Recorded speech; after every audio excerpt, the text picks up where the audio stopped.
Les Racines du Ciel, une émission de Frédéric Lenoir avec la participation de Lélie Anvar, réalisée par Ghislaine David, préparée par Marie Dalquier avec à la technique Stéphane Desmond.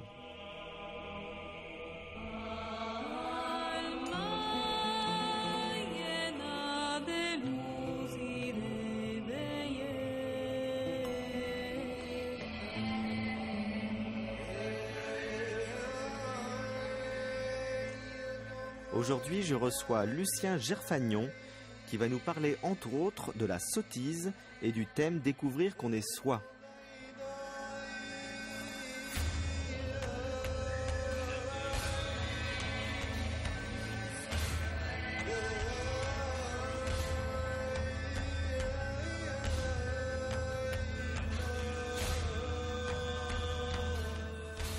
Lucien Gerfagnon, bonsoir. Bonsoir. C'est très grand plaisir de vous accueillir dans les Racines du Ciel.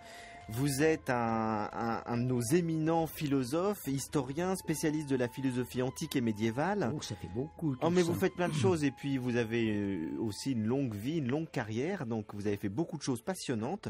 Vous avez publié notamment Histoire de la Rome antique, les armes et les mots chez Talandier. Vous avez dirigé l'édition des œuvres de Saint-Augustin dans la Pléiade.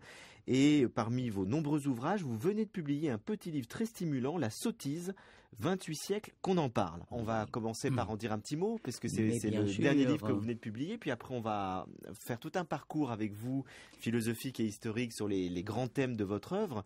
Alors, pourquoi écrire ce petit livre sur la sottise ? Eh bien, tout simplement parce que je me suis aperçu, comme par hasard, que toutes les fois que je cherchais une référence, ça pouvait être dans n'importe quel auteur, en cherchant autre chose, je tombais quasi fatalement sur ce que cet auteur-là disait en une phrase de la sottise. Si bien que, si vous voulez, je découvrais une présence, une omniprésence de la sottise un peu chez tous les auteurs.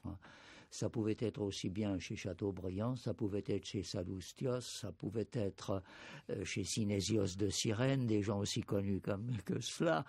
Il y a toujours vous tombez toujours à un moment donné sur une conception de la sottise. Sur une conception, et attention, ne pas mettre l'accent sur le premier mot, la première syllabe du premier mot.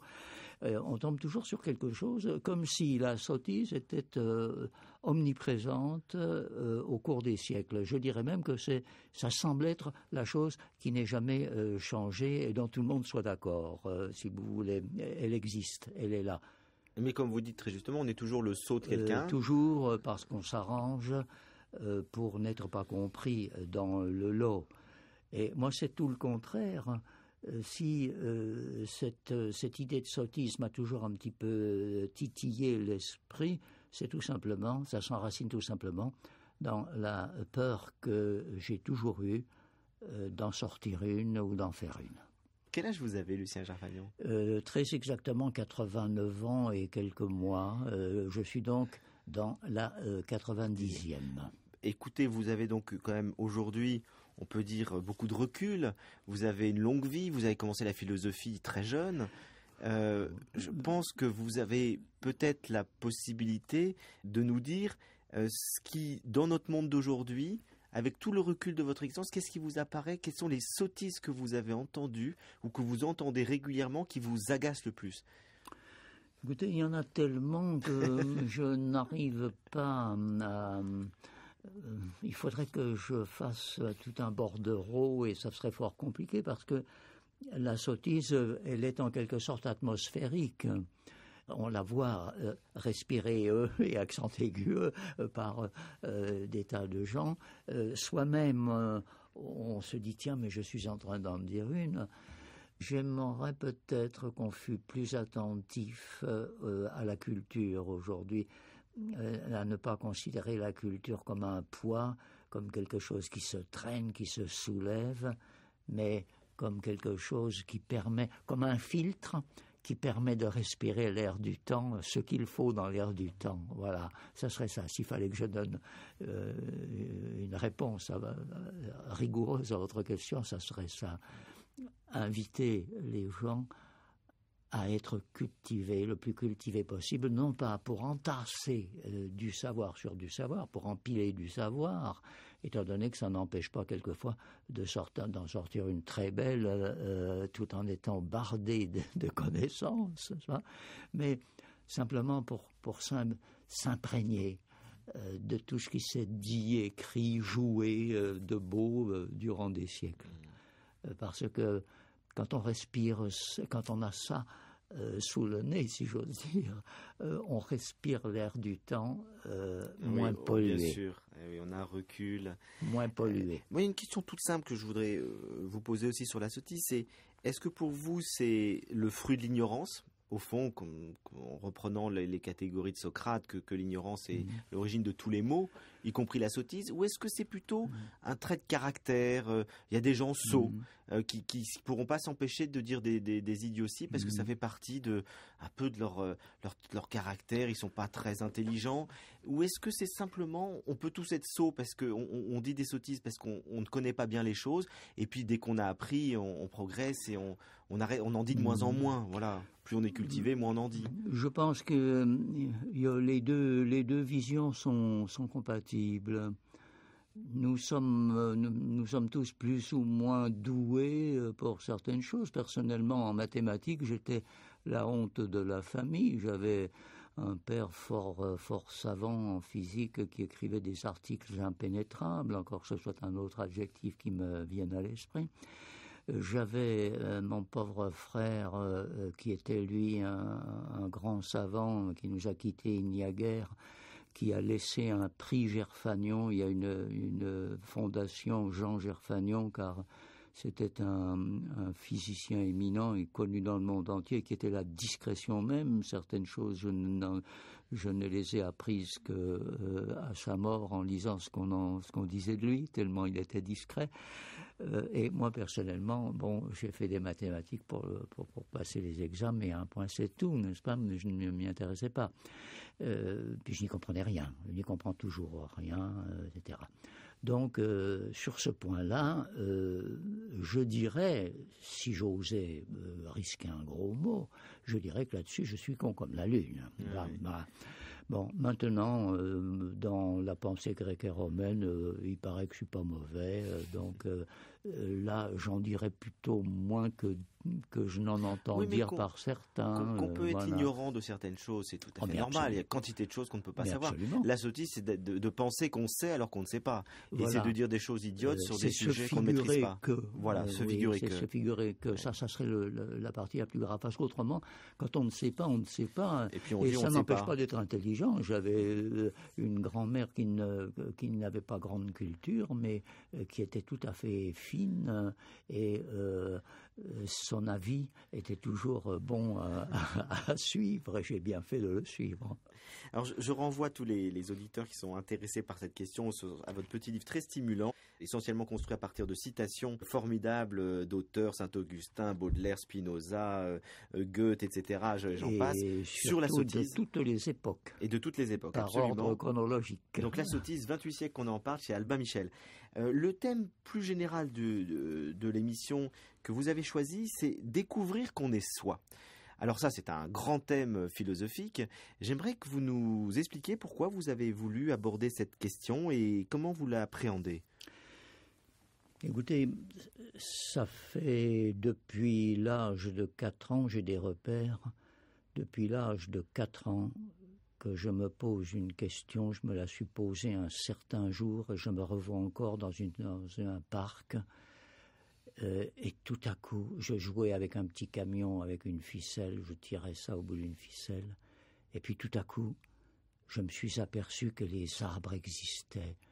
Je me suis aperçu que ce camion sortait d'où, au fait, et que moi-même j'étais là-dedans, et que les arbres bruissaient, et le bruit aussi existait. Je ne savais pas encore que ça se disait exister, mais tout à coup, les choses s'étaient mises à être là. C'était une énorme coulée de présence qui me tombait dessus. Et c'était tout différent de ce que je vivais avant. Je vivais avant le papa, maman, grand-mère, les choses qu'on mange, qu'on boit, les toilettes, et tout ça dirigé de façon si sûre et tranquille par les parents que ça allait de soi. Tout allait de soi jusqu'à présent, jusqu'à ce moment-là. Et à ce moment-là, plus rien n'est allé de soi. J'ai su après que ça se disait comme ça, j'ai découvert que j'existais et que j'étais là, il fallait que j'en tienne compte, j'étais là et que ce qui allait m'arriver, c'est que quand on existe, il arrivera un moment où on n'existe plus, etc. Et du coup, ça a bouleversé ma vie. Et c'est là que vous avez peut-être eu envie de devenir philosophe, finalement? C'était le point de départ? Je crois que ça m'est venu terriblement tôt, à partir de là, et si bien qu'au fond, je l'ai toujours été. J'ai toujours été, enfin, appelons ça philosophe, mais au sens antique du terme, au sens pythagoricien, philiates sophias, l'amour de la sagesse, parce que j'ai découvert que pour faire avec, comme on dit aujourd'hui, eh bien, il faut bel et bien une certaine... faut savoir des tas de choses, il faut être prudent, etc. Et j'ai eu la chance de découvrir très tôt le monde gréco-romain et tout ça, dans lequel j'ai vécu jusqu'à présent. Inutile de dire que quand j'ai posé la question à mes parents, au fond, pourquoi il y a quelque chose plutôt que rien, la question de Leibniz qui a été reposée, etc., dont personne d'ailleurs qu'elle était mal posée, mais enfin bon, de fait, puisqu'on transforme le rien en quelque chose. Et bon, la question qui était aussi de poser, quel sens est-ce que ça peut avoir ? Si on dit ça brutalement, toujours à partir de gros mots, parce que c'est tout de même commode, au fond, je me suis demandé, j'ai su après que je m'étais demandé, mais qu'est-ce que je fous là et qu'est-ce que ça fout là ? Voilà, c'est ça la philosophie. Elle commence avec le taumatzein, avec l'étonnement, dit Platon, et Aristote recopiera ça aussi, et bien d'autres après. La philosophie commence avec l'étonnement, et je me suis aperçu que j'existais, et j'étais plus jeune que ma dernière des petites filles en ce moment. J'avais 4 ans et quart. Et je n'ai eu de cesse que de retrouver tout au long de ma vie des gens qui eux-mêmes témoignaient, qui avaient eu la même expérience. C'est ce qui se passe aujourd'hui, parce que j'ai vécu la même expérience que vous, mais plus tard. Eh bien, plus tard, moi, c'est à l'adolescence, au début de l'adolescence, oui. Effectivement, je me suis posé la question, j'ai eu le sentiment de l'existence, avec toutes les questions qui venaient avec, et on me dit toujours, mais pourquoi tu te poses ces questions existentielles ? Je dis, mais je ne peux plus faire autrement depuis l'âge de 13 ans. Pourquoi te poses-tu des questions ? Ou mieux, il n'y a pas idée de se poser des questions pareilles. Oui, et il y en a pourtant qui se sont posées. J'avais Jean-Paul Richter, il s'était aperçu qu'il était moi, je suis moi. Des gens aussi différents que Jean-Paul Sartre et Maritain, par exemple, ou Guiton, Luc Estan, Jean d'Ormesson, encore dans son dernier ouvrage, Monterland, des tas d'autres. Alors, Lucien Gerfagnon, il y a deux questions, parce qu'il y a la question de la prise de conscience, où d'un coup on a comme une illumination intérieure et on a ce sentiment d'exister avec toutes les questions qui vont avec. Et puis après, il y a la deuxième chose qui peut prendre toute une vie, c'est qu'une fois qu'on a pris cette conscience-là, on a encore à devenir pleinement nous-mêmes. C'est-à-dire que, au fond, on n'est pas totalement soi-même au départ. On a conscience d'être distinct des autres, d'être unique, mais après, il faut se construire, comme dit Nietzsche, deviens ce que tu es. Il faut se construire en faisant aussi tout un parcours d'individuation, de connaissance de soi. Oui. Et là, comment pour vous s'est fait ce travail d'intériorité, de connaissance de vous-même ? J'ai découvert très tôt, pour mon propre compte, même si je ne savais pas très bien exprimer ça, mais que nous, c'est d'abord une durée. Nous durons et nous nous sentons durer. Et cette durée-là, elle est unique unique dans le temps et dans l'éternité. Elle est absolument unique, cette durée. Et cette durée, elle s'inscrit à chaque instant dans la durée collective, dans la durée de tous les gens qui sont autour, qui cherchent à influer sur ma propre durée, de même que je cherche à influer, même si je veux un gâteau ou si je veux autre chose, sur la durée d'autrui. Il n'y a pas que sur les choses sublimes. Ça peut être un gamin qui a envie d'une sucette, n'est-ce pas? Alors à l'intérieur de lui-même, il y a cette envie d'une sucette, mais il faut qu'il partage sa durée cette envie intérieure d'une sucette avec maman qui va la lui offrir, ou bien lui dire arrête, tu m'agaces, ça fait la troisième, etc. Ouais. Alors moi personnellement, si vous voulez, ça s'est passé, ça m'a accompagné perpétuellement, cette présence du monde plus ou moins forte, avec de temps en temps des retours aussi brutaux que comme par exemple dans Jean-Paul Sartre, vous avez Roquentin dans La Nausée qui un matin dit « Déjà les choses n'avaient pas l'air trop naturelles ». Voilà. Alors je vais vous dire tout de suite, pour moi, jamais les choses n'ont été naturelles. C'est toujours une perpétuelle surprise. Et cette surprise, elle m'accompagne depuis toujours. Et de temps en temps, je dirais, elle me saute encore à la figure. Je raconte quelque part que, attendant le départ d'un train à la gare de l'Est, tout à coup, j'ai vu surgir sur le quai d'à côté ce train se mettre à exister. Il était là depuis des heures. Et tout à coup, il était là et les gens qui circulaient, battant le pavé du quai, ils existaient, ils étaient là, ils étaient terriblement là. Et moi-même, sur le bord de ce wagon, je sentais que ce bois existait, s'affirmait. Et je me disais, ben oui, maintenant, qu'est-ce que je vais pouvoir faire pour tenir compte de ça et pour m'affirmer moi-même, puis qu'est-ce que je vais pouvoir en tirer et puis il ne faut pas que j'encombre, etc. Vous voyez, ça confine à la surprise, à qu'est-ce qui m'arrive. Et ça n'a pas cessé de m'arriver.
Vous êtes sur France Culture dans l'émission de Frédéric Lenoir, Les Racines du Ciel, en compagnie ce soir de Lucien Gerfagnon.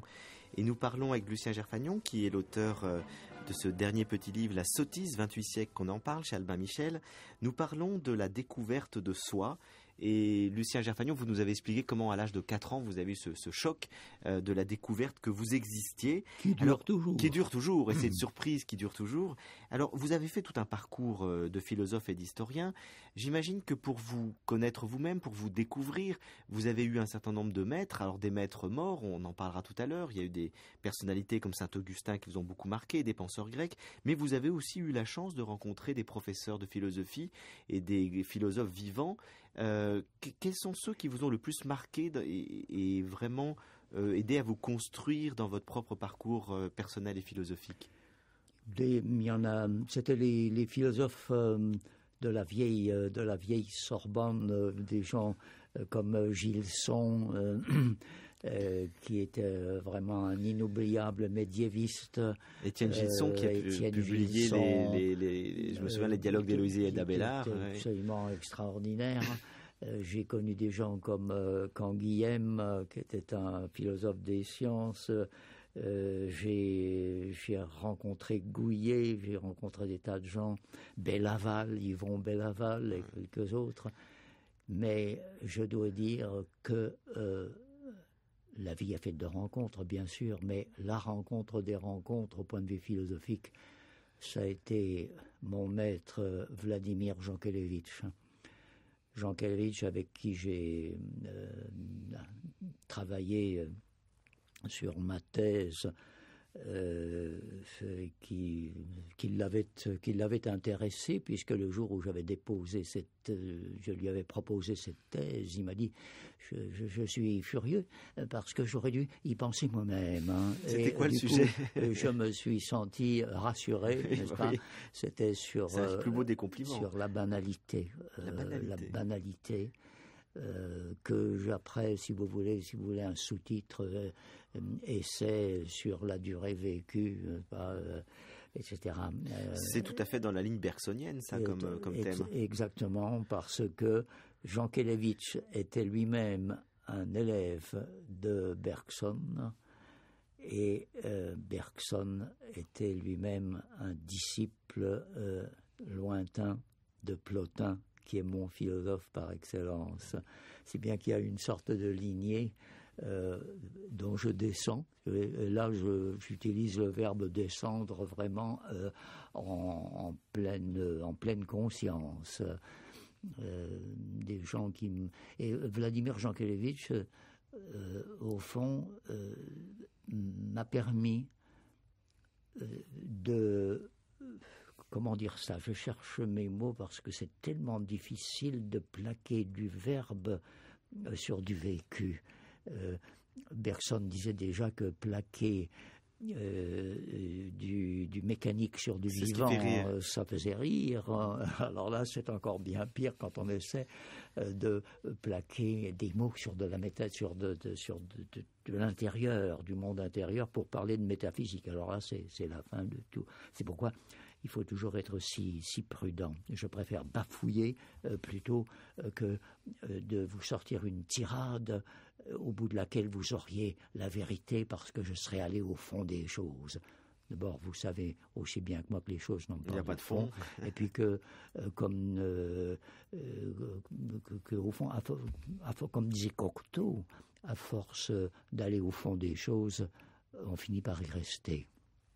Alors, Jankélévitch m'a permis de mieux comprendre, de chercher dans la meilleure direction, voilà, exactement, de chercher dans la bonne direction d'où venait cette surprise, la surprise de cette découverte, la découverte de son existence, se découvrir soi-même comme existant. Cette intuition à laquelle nous faisions allusion tout à l'heure, eh bien lui m'a permis de chercher la direction dans laquelle je pouvais un peu mieux trouver d'où ça partait, le principe au fond, arché en grec, le moment où je dirais pas où ça commence, puisque ça ne commence que pour moi, mais le point d'où cela part, tout ça pour venir jusqu'à moi et jusqu'à bien d'autres que moi et au-delà. J'ai rencontré plein de gens uniques tout à l'heure dans la rue en montant ici, des unicités absolues, des êtres uniques à jamais, comme moi. Nous sommes tous uniques à jamais. Mais ce qui est intéressant, ça serait d'essayer de savoir d'où tout cela procède. Et grâce à Jankélévitch, j'ai un peu moins mal compris. Lélie Anvar, bonsoir. Bonsoir. Alors comme vous savez tout, vous saviez que nous allions parler de Jankélévitch. Oui. Et vous allez, je pense, nous en parler maintenant.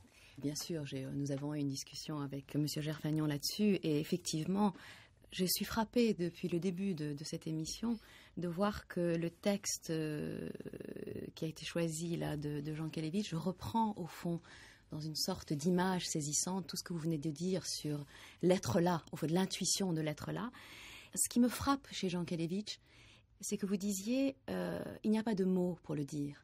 Et ça me fait penser à ce que disait Kant quand il opposait les philosophes et les poètes, en disant les philosophes sont obligés de déployer toute une prose pour s'expliquer, alors que les poètes parlent par fulgurance.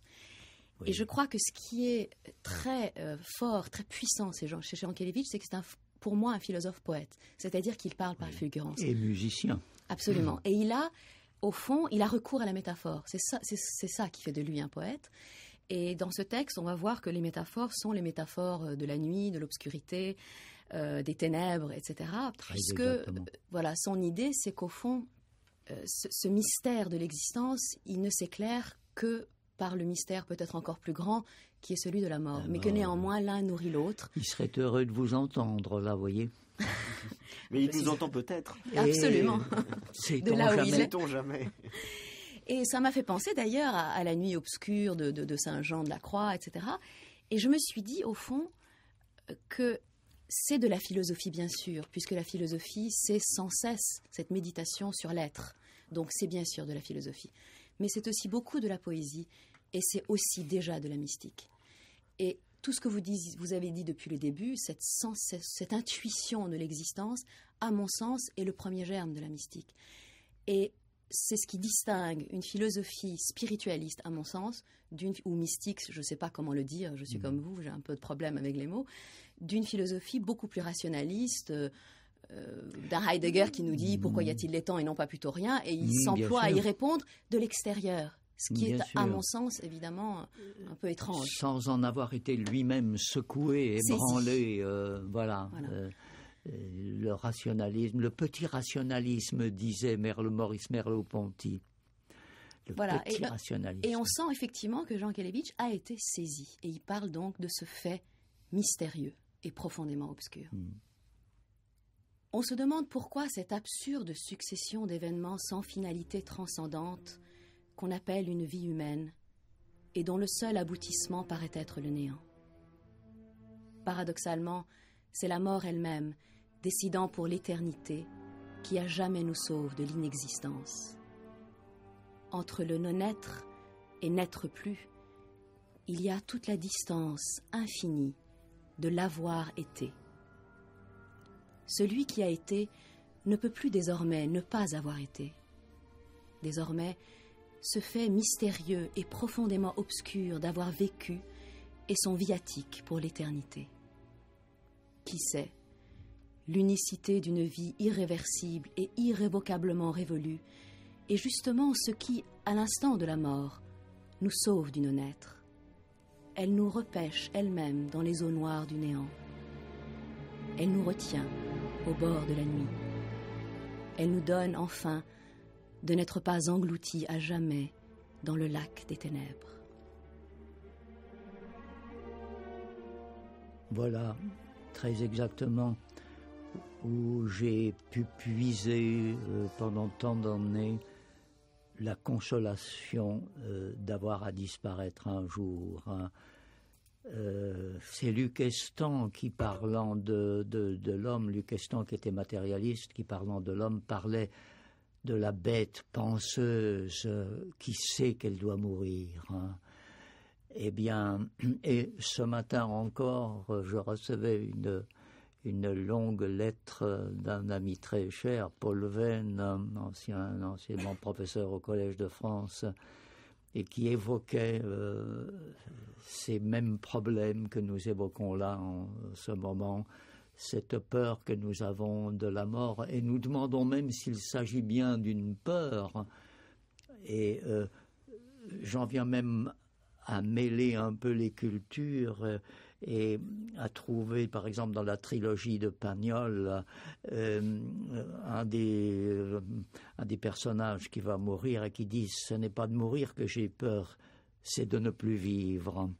Et vous voyez, il y a là cette présence qui, en quelque sorte, ne veut pas devenir absence, parce que nous ne savons rien de rien. Personne n'est jamais revenu de là-haut pour nous dire de façon certaine, voilà ce qui s'y passe de là-haut ou d'en bas, n'est-ce pas?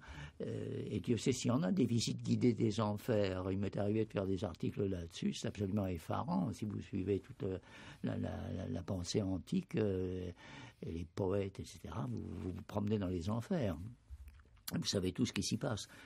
Nous avons le rationalisme nouveau depuis 200 ans, mettons, c'est vrai, nous a dit que les enfers, bon, ces blagues à la Faust avec les diables, etc., ça c'était révolu, pas le diable, sans compter que le diable était bien pratique.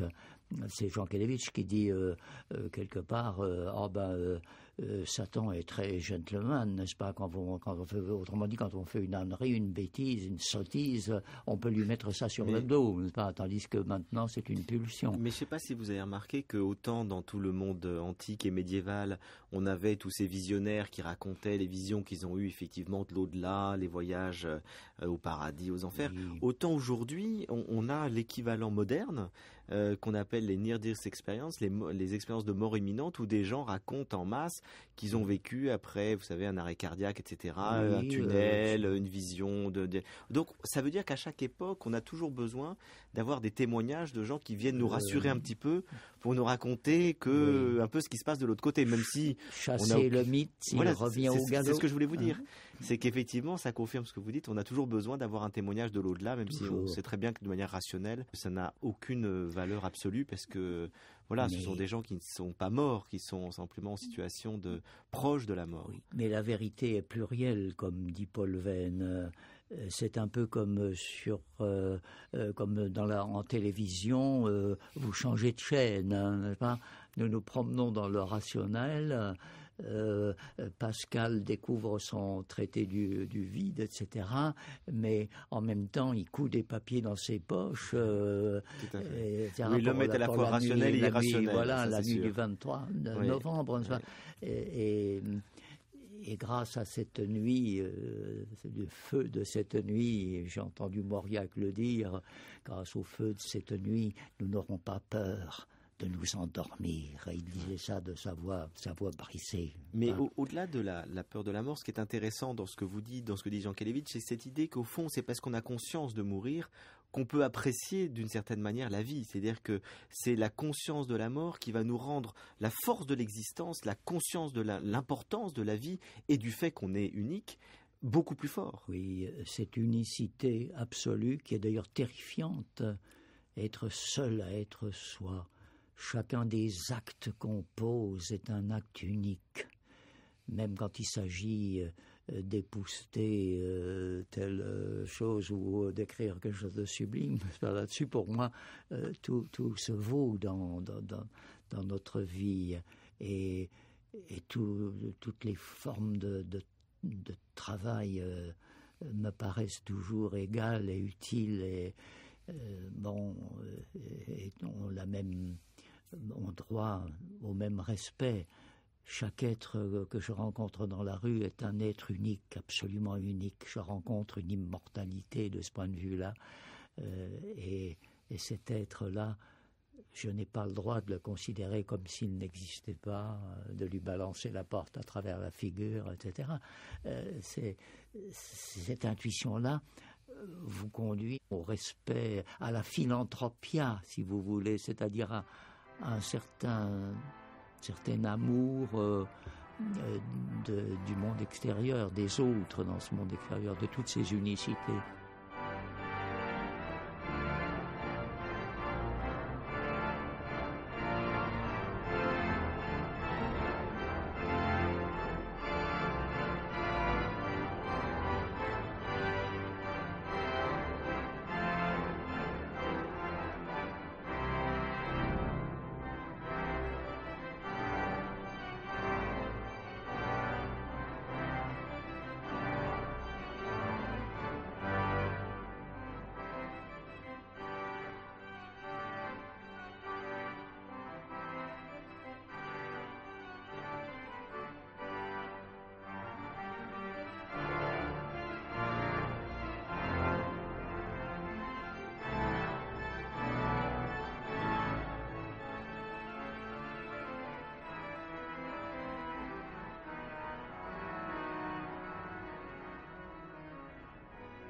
Vous êtes sur France Culture dans l'émission de Frédéric Lenoir, Les Racines du Ciel, en la joyeuse compagnie ce soir de Lucien Gerfagnon, qui nous fait l'honneur de venir nous parler. Ça me fait très plaisir encore une fois de vous accueillir. Alors, nous avons un petit peu parlé de votre choc métaphysique à l'âge de 4 ans, la découverte que vous existiez et puis toutes les conséquences que ça a eu, parce que ça a orienté toute votre vie vers la philosophie. J'avais fait du beau ce jour-là.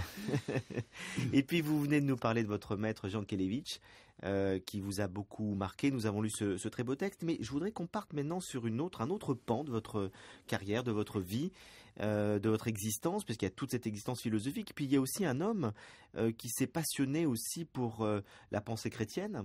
Notamment, vous êtes un grand admirateur de Saint-Augustin et vous avez dirigé l'édition des œuvres de Saint-Augustin dans la Pléiade. Alors, avant qu'on dise un mot sur Saint-Augustin, je voudrais juste savoir quelles sont vos intimes convictions sur le plan spirituel. Est-ce que vous définissez comme chrétien ? Je me définis comme chrétien, mais je puis vous dire que j'aurai la plus grande difficulté à adhérer à ce qu'on appelle la dogmatique. Peut-être précisément parce que j'ai la foi, je n'aime pas beaucoup qu'on me dise comment ça fonctionne et etc. De façon, surtout quand c'est décidé de façon infaillible.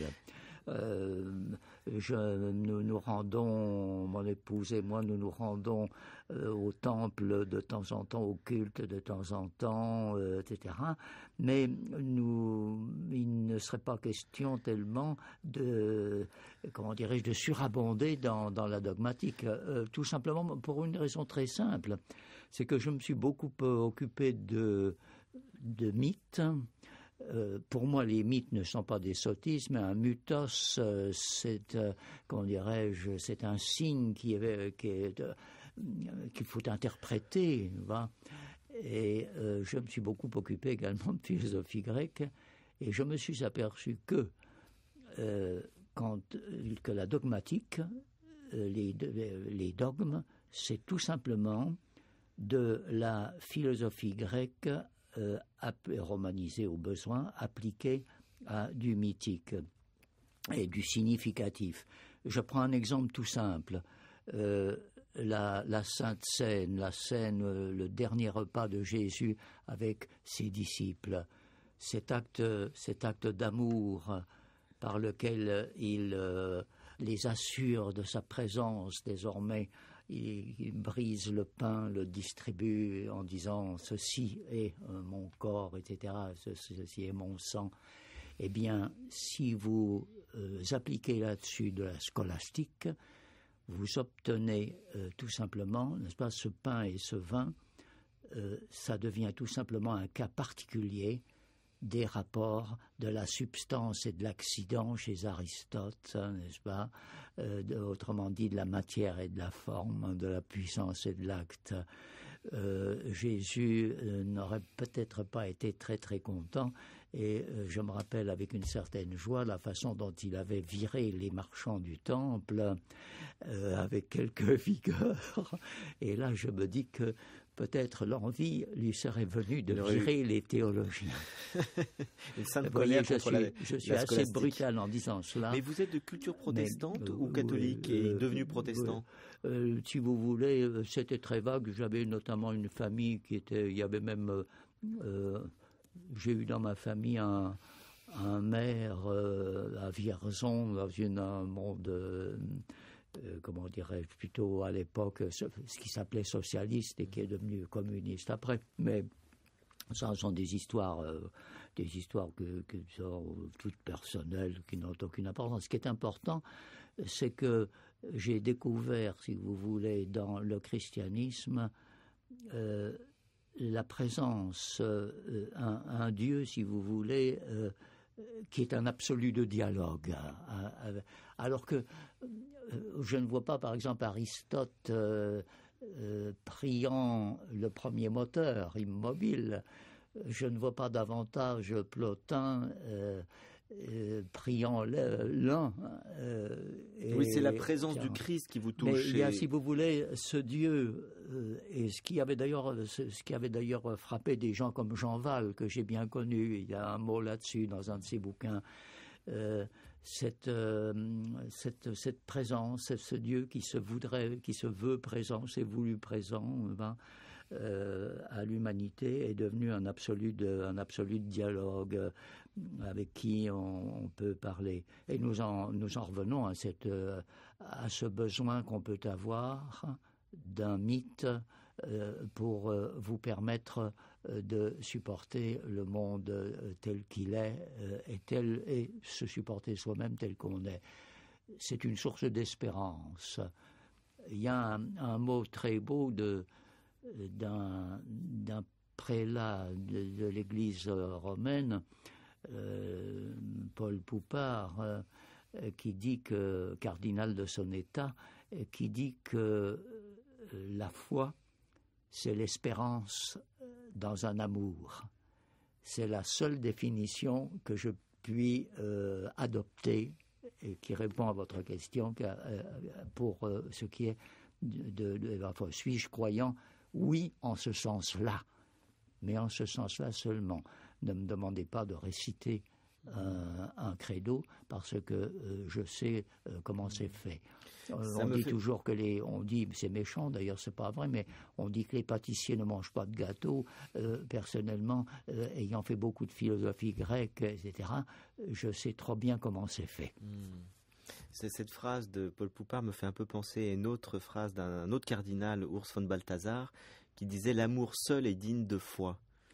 Eh bien voilà, je suis ravi de savoir que cet écuménisme est un écuménisme pratique. Et de ce point de vue-là, je puis bien simplement dire que avec Paul Poupart, nous sommes de vieux amis. Voilà. Mais l'important là-dedans, c'est le sens de l'absolu, et d'un absolu dont on ne peut rien dire parce que on sait trop que ce qu'on dirait serait infiniment inférieur. Je pense à Augustin, par exemple, Augustin à qui on en a tant et tant prêté, Augustin qui avait ce sens de ce que nous appelons dans notre patois de philosophe l'apophatisme, c'est-à-dire le sens du silence, quand nous parlons des mystères. Et tout est mystère, nous avons bien vu. Et voyez, cet apophatisme, ce silence, ce goût du silence, c'est l'acte de foi le plus simple qui soit, le seul et non pas je crois en ceci et en cela. Et oui, c'est terrible parce que la foi chrétienne est devenue une espèce de credo, effectivement, en quantité de croyances, alors que c'est simplement vivre d'une présence. Tout simplement, c'est la rencontre d'une présence et le maintien de cette présence dans son cœur et la diffusion de cette présence dans le cœur des autres. Si j'avais un credo à prononcer, si vous voulez, ça serait ce que dit dans la finale de Luc, ce que dit l'un des pèlerins d'Emmaüs: reste avec nous, Seigneur, car il se fait tard.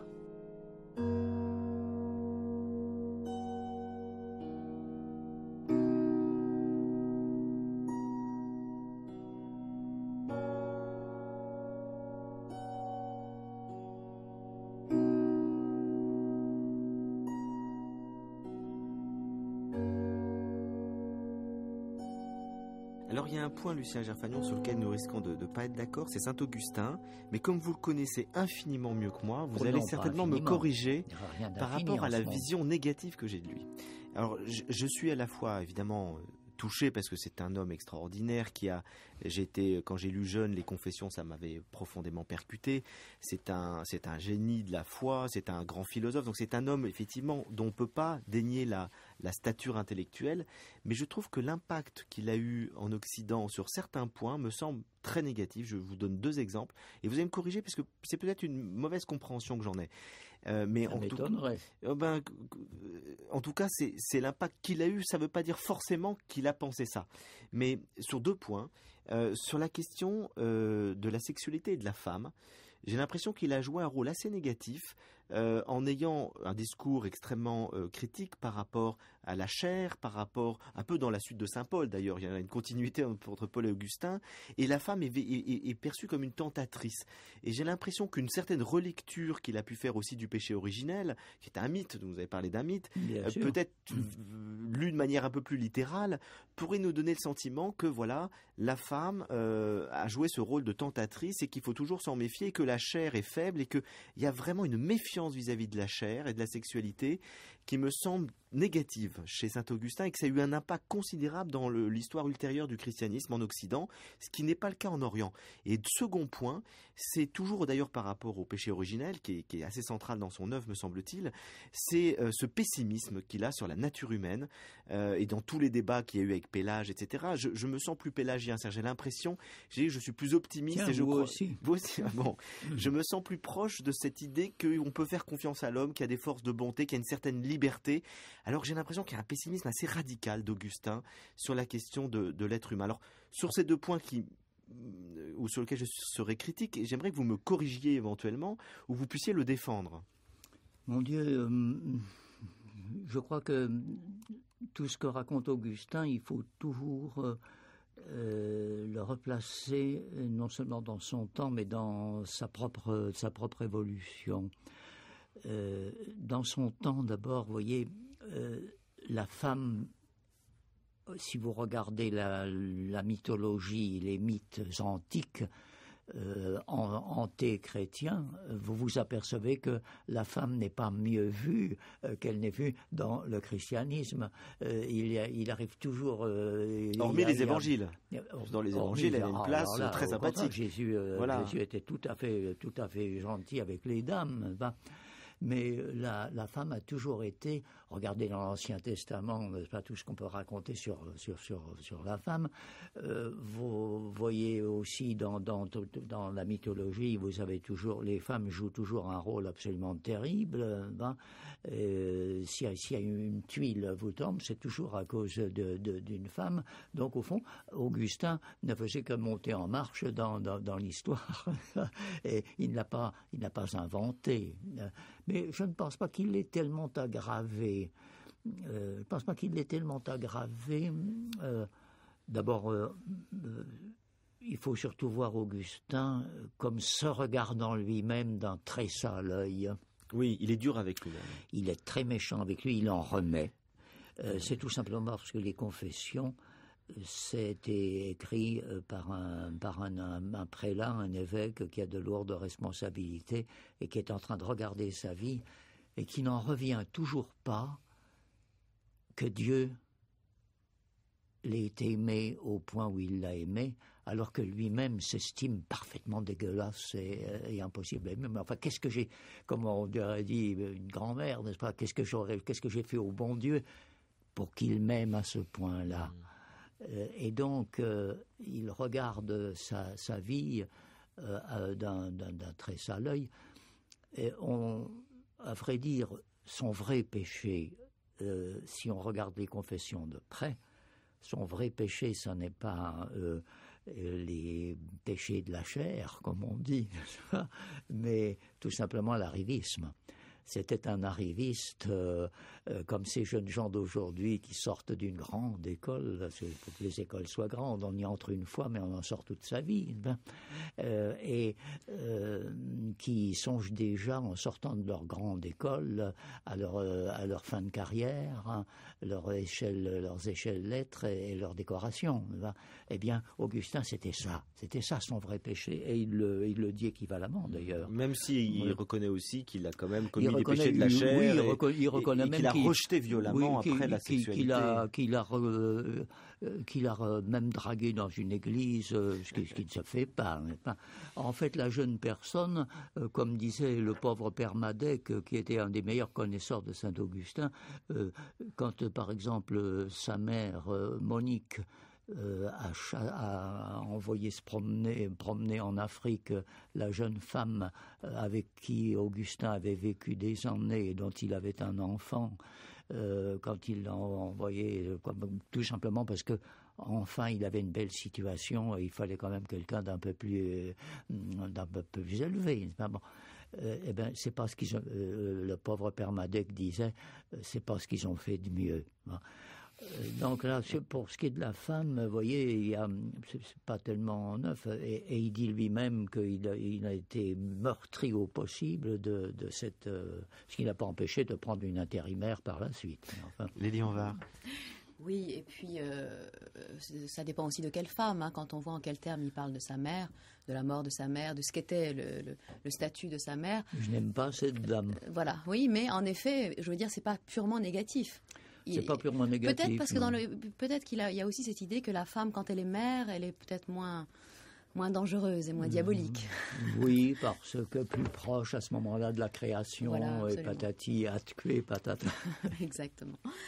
Mais en tout cas, le passage des confessions que je vais lire là est un passage qui n'a rien à voir avec les femmes, qui a à voir avec la vérité, et un passage dans lequel on voit à quel point saint Augustin est pétri, comme vous, de platonisme et de néoplatonisme, puisqu'il va parler au fond de cette vérité qui lui est advenue comme d'une lumière et d'un éblouissement. À nouveau, on voit le recours à la métaphore lorsque, évidemment, certaines expériences sont au-delà du dissible. Il n'y a que les images pour les dire. Et cette image centrale de la lumière est évidemment une image éminemment platonicienne. C'est-à-dire la vérité, le bien et la lumière sont une trilogie, je dirais, inséparable. Et donc, dans les Confessions, saint Augustin dit très clairement que cette présence divine, il l'a ressentie après avoir été guidé, au fond, par les écrits des platoniciens.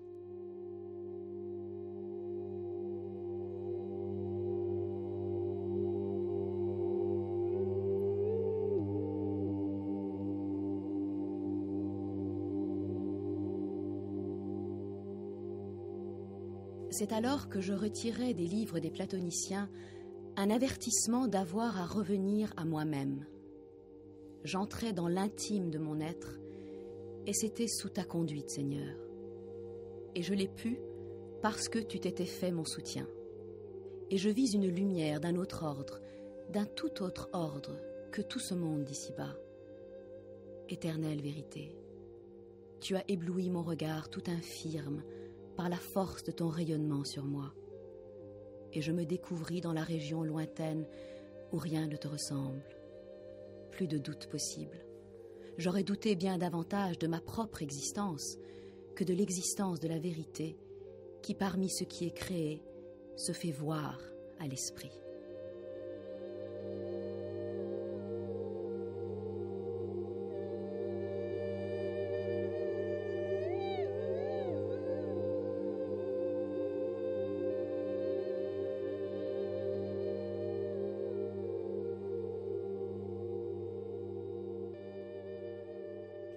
Oui, je pense même au texte tel qu'il est intimior intimo meo et superior summo meo, plus intime à moi-même que je ne le suis moi-même. Cette découverte, nous parlions tout à l'heure, c'est pas, de Dieu que nous découvrons comme un absolu de dialogue, le voilà bien là. Dieu, un Dieu à qui on peut dire tu, et qu'on peut considérer comme vous disant tu également, n'est-ce pas? C'est une transposition, bien sûr. Nous savons bien que nous ne nous mouvons pas dans le monde rationnel, comme quand on travaille sur les cas d'égalité des triangles. Nous sommes dans le mystique, mais chez Augustin, le mystique est toujours tente toujours d'être compris. Il voudrait comprendre afin de croire plus profondément. Mais ce qui est intéressant ici, c'est que quand même, il dit que l'existence de Dieu est plus réelle, plus existante que sa propre existence. Et oui, parce que Dieu est premier pour lui. Dieu est premier. Et c'est de cette primauté-là qu'il reçoit de quoi se faire lui-même. Autrement dit, c'est tout simplement un écho du plotinisme selon lequel toute hypostase procède d'elle-même en même temps que de son principe. L'un plotinien nous donne de quoi nous poser nous-mêmes comme une multiplicité, mais une multiplicité qui cherche son unification et qui sait qu'elle ne sera meilleure que plus elle s'unifiera, moins elle se dispersera. Voilà. Et chez lui, c'est tout à fait net. Là, on le prend en flagrant délit de platonisme. Là. Alors, c'est sur cela que nous allons devoir conclure cette émission, parce que ça fait déjà 1 heure que nous dialoguons ensemble. Mon Dieu, le temps ça passe à une vitesse folle. Donc nous n'allons pas pouvoir faire l'agenda culturel, mais ça valait la peine de poursuivre avec vous cette conversation, Lucien Gerfagnon, parce que vous êtes assez rare dans les médias, vous êtes quelqu'un de très modeste, très humble, vous avez refusé tous les honneurs, l'habit vert et j'en parle, mais c'était un grand plaisir, un grand honneur pour nous de vous avoir reçu ce soir dans les Racines du Ciel. Ici, honneur rime avec bonheur pour moi. Merci, moi aussi. À bientôt, bonsoir. Merci.